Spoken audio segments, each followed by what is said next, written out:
महाराष्ट्र में हुए महानगर पालिका के चुनाव में महाराष्ट्र के मुसलमानों ने इस बात को साबित कर दिया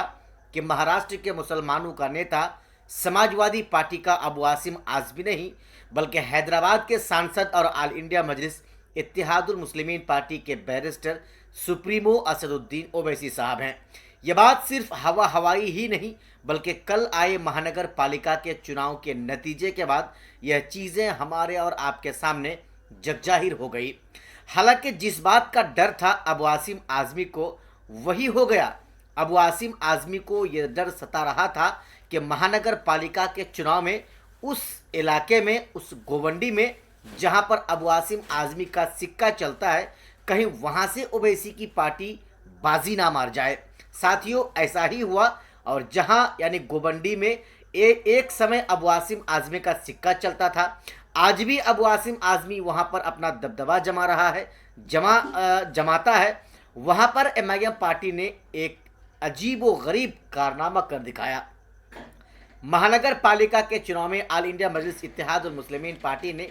8 सीटों में से 6 सीटों पर ज़बरदस्त और धमाकेदार जीत हासिल कर दी और उसके बाद अबू आसिम आज़मी को बता दिया कि अबू आसिम आज़मी सिर्फ ज़ुबान से कहने से मुसलमानों का हमदर्द और मुसलमानों का नेता बनना इतना आसान नहीं है, बल्कि ज़मीनी हकीकत पर काम करना होगा, मुसलमानों की आवाज़ बनना होगा, मुसलमानों के सुख और दुख दोनों में जाकर ग्राउंड ज़ीरो पर हाजिर होना होगा। तब जाकर महाराष्ट्र के मुसलमान, गोवंडी का मुसलमान, सोलापुर का मुसलमान, औरंगाबाद का मुसलमान, नांदेड़ का मुसलमान तुम्हें या अबू आसिम आज़मी को अपना नेता मान सकता है। हालांकि इस मामले में असदुद्दीन ओवैसी हो, इम्तियाज़ जलील हो, वारिस पठान हो, मुफ्ती इस्माइल साहब हो या कोई भी हो, कोई भी इस मामले में पीछे नहीं रहने वाला है। मुसलमानों के सुख दुख में उनके घर पहुंचता है। मुसलमानों के खिलाफ जो आवाज़ें उठती है, उनके मुसलमानों के लिए उनकी आवाज़ उठती है, यानी मुसलमानों के ख़िलाफ़ जो आवाज़ उठती है उसके ख़िलाफ़ में आवाज़ उठाने वाले का नाम अगर किसी का है तो असदुद्दीन ओवैसी साहब हैं, इम्तियाज़ जलील साहब हैं। कहीं अगर बिला जुर्म के मुसलमानों पर जुल्म किया जाता है तो वहाँ के जालिम के ख़िलाफ़ अगर कोई आवाज़ उठाता है तो उसका नाम ओवैसी है, उसका नाम पूर्व सांसद इम्तियाज़ जलील साहब हैं। साथियों, परिणाम ने एक तरह से पूरे भारत के मुसलमानों को चौंका कर रख दिया है। हालांकि बिहार में ओवैसी साहब को 5 सीटों पर कामयाबी मिली विधानसभा के चुनाव में और इसका असर सीधे सीधे तौर पर महाराष्ट्र में हुए पहले नगर परिषद के चुनाव में देखने को मिला, फिर बाद में नगर निकाय यानी महानगर पालिका के चुनाव में देखने को मिला। अब साथियों, पश्चिम बंगाल में विधानसभा का चुनाव होना है। इंशाअल्लाह बिहार और महाराष्ट्र का जो असर है वो बंगाल में देखने को मिलेगा और बंगाल में भी एमआईएम पार्टी को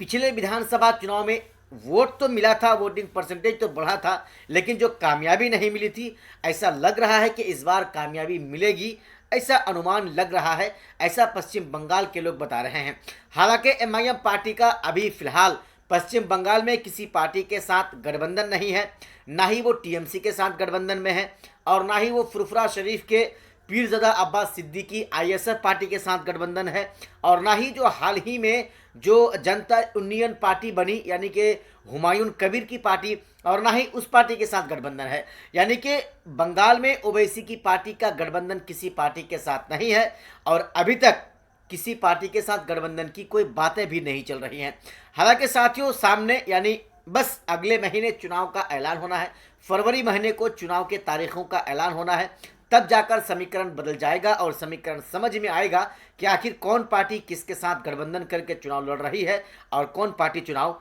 नहीं लड़ रही है, अकेले चुनाव लड़ रही है। हालांकि ये बात तो तय हो गई, महाराष्ट्र और बिहार के सीमांचल के मुसलमानों ने तो बता दिया कि अब एआईएमआईएम पार्टी को लोग दिल से मानने लगे हैं, असदुद्दीन ओवैसी साहब को सच्चे दिल से मानने लगे हैं और उसको अपना नेता मान चुके हैं। हालांकि बिहार में अगर आप देखेंगे तो 5 सीटों पर कामयाबी मिली है, लेकिन बहुत सीटें ऐसी थी जहां पर अच्छा खासा वोट मिला और 2 तो ऐसी सीटें थी जहां पर एमआईएम पार्टी चुनाव जीतते जीतते हार गई। यानी कि बलरामपुर विधानसभा जहां से महज 389 वोटों से वहां से एमआईएम पार्टी चुनाव लड़ी, आदिल हसन साहब चुनाव हारे, और एक ठाकुरगंज विधानसभा जहां से मैं आपको बताऊं गुलाम हसनैन साहब तकरीबन 8,500-9 हज़ार के फासले से वोटों के अंतराल से मार्जिन से वो चुनाव हारे। यानी कि अगर आप थोड़ा सा अगर इनको सपोर्ट मिल जाता, अगर ये चुनाव जीत जाते तो एमआईएम पार्टी का 7 विधायक हो जाता। फिलहाल साथियों कागज़ में, हकीकत में और पूरी दुनिया इस बात को जानती है कि बिहार के सीमांचल से एमआईएम पार्टी के 5 विधायक बने हैं, जीते हैं। साथियों अगर हम आपको बताएं तो पश्चिम बंगाल के बाद 2027 में यानी कि उत्तर प्रदेश में विधानसभा का चुनाव होगा, और उत्तर प्रदेश में जब विधानसभा का चुनाव होगा तो आप देखेंगे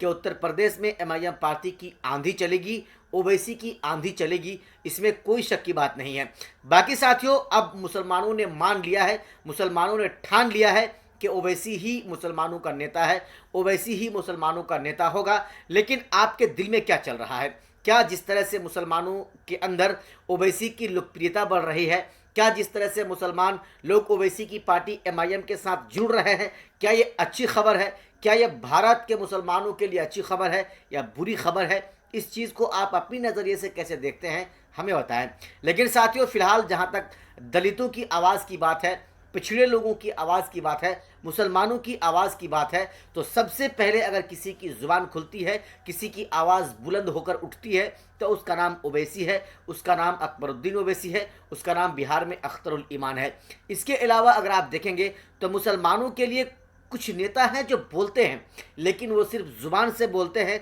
सिद्क दिल से नहीं बोलते, अंदर से उसका कुछ और चलता है। ज़ुबान में बस लोगों का दिल जीतने के लिए वो मुसलमान शब्द का इस्तेमाल कर लेते हैं, लेकिन हकीकी माना में हकीकी तौर पर अगर आप देखेंगे तो ओवैसी के अलावा, अख्तरुल ईमान साहब के अलावा, असदुद्दीन ओवैसी के अलावा, अकबरुद्दीन ओवैसी के अलावा, इम्तियाज़ जलील के अलावा या फिर शौकत अली के अलावा अगर आप देखेंगे तो कम नेता हैं जो मुसलमानों के लिए सिद्क दिल से बोलते हैं। जी हाँ साथियों, आपने हाल ही में देखा होगा कि जिस तरह से कई एक घटना, चाहे वो मधेपुरा का घटना हो, चाहे वो मधुबनी का घटना हो, इस तरह के घटने जो अंजाम जो अपराधी